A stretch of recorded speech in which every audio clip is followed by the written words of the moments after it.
তা ভাইয়া তোমার স্যালারি কত? জি ভাবি এটা কেমন কোশ্চেন হলো? আরে এইটাই তো আলটিমেট কোয়েশ্চেন।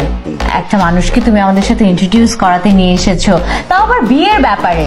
তো সে জব করে, স্যালারি কত পায় সেটা জানতে হবে না? ভাইয়া কত? জি একটা সরকারি চাকরিতে পে স্কেলে যেমন বেতন হয়, আলহামদুলিল্লাহ এখন পে স্কেলের অবস্থা ভালোই, সো ঠিকঠাক চলে যাবে।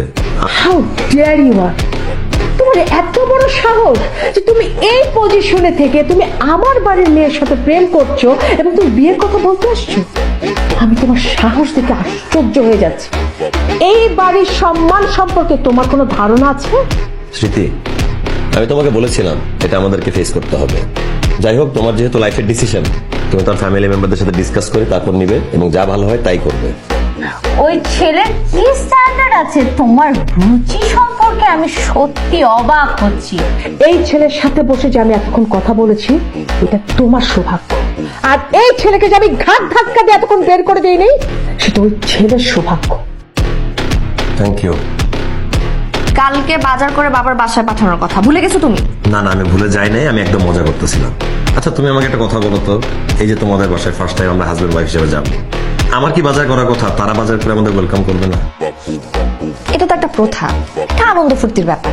আর তাছাড়া আমাদের বিয়েটা যেভাবে হয়েছে, আমি চাই ওটা ভুলে গিয়ে সবাই একটু স্বাভাবিক হয়ে যাক। আর তাই ছোটখাটো সুযোগগুলো হাতছাড়া করতে চাই।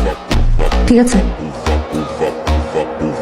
মম, বেবি, দেখো না জামাই বাজার করে নিয়ে আসছে।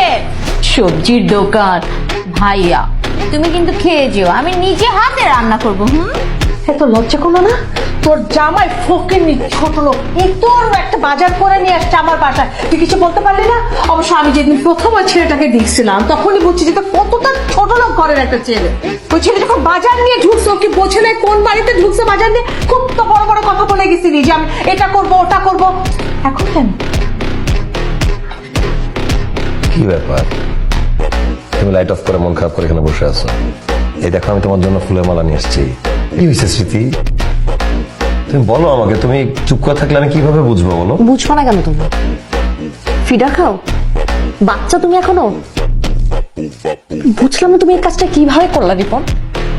ছোট মাছ তুমি বাবার বাসায় প্রথমবার বাজার করে নিয়ে গেছো, তুমি কাচকি মাছ নিয়ে গেছো, শাকসবজি, একটা মুরগি, 1 কেজি মিষ্টি, অ্যাটলিস্ট 5 কেজি মিষ্টি নিয়ে যেতে পারতা না? আশ্চর্য, তুমি কি বলতেছো? আমার যা বেতন তুমি তো জানোই, আমার সামর্থ্য অনুযায়ী আমি যতটুকু কেনার দরকার ততটুকুই কিনে নিয়ে গেছি।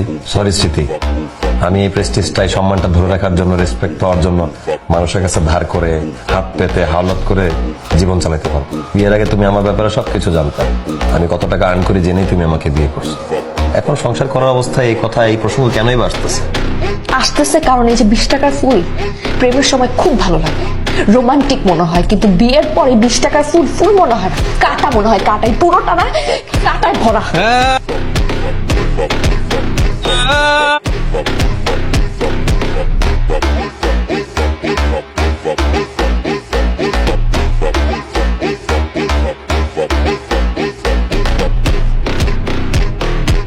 আমি যদি বিক্রি হই, তোমাদের দেওয়ার রেটে আমি বিক্রি হব না।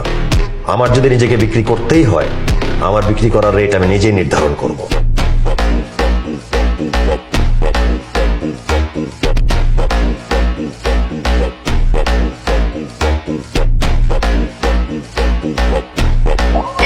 দেখো না টপটা যে কি সুন্দর হয়েছে, আমাকে মানাইছে না? দেখো ভালো লাগতেছে না?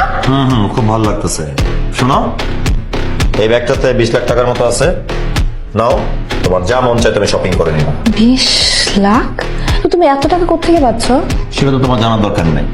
আমার আগে ফুলের গন্ধ ভালো লাগতো, এখন লাগে না। আমার এখন টাকার গন্ধ ছাড়া কিছুই ভালো লাগে না, তাই আর্ন করি আর এনজয় করি। আসো বাইরে। কোথায়? আর কাম উইথ মি, আসো। তুমি কিভাবে জানলা যে আমার এই ব্র্যান্ডের এই গাড়িটাই পছন্দ?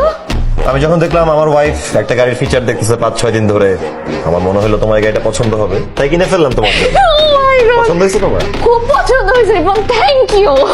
আর শোনো, মিরপুর ডিউটিতে 3200 স্কয়ার ফিটের ওয়েল ফার্নিশড ফ্ল্যাট নিয়ে ফেলছি, আমরা খুব সুন সেখানে শিফট হতে যাচ্ছি। আসলে হ্যাঁ। ও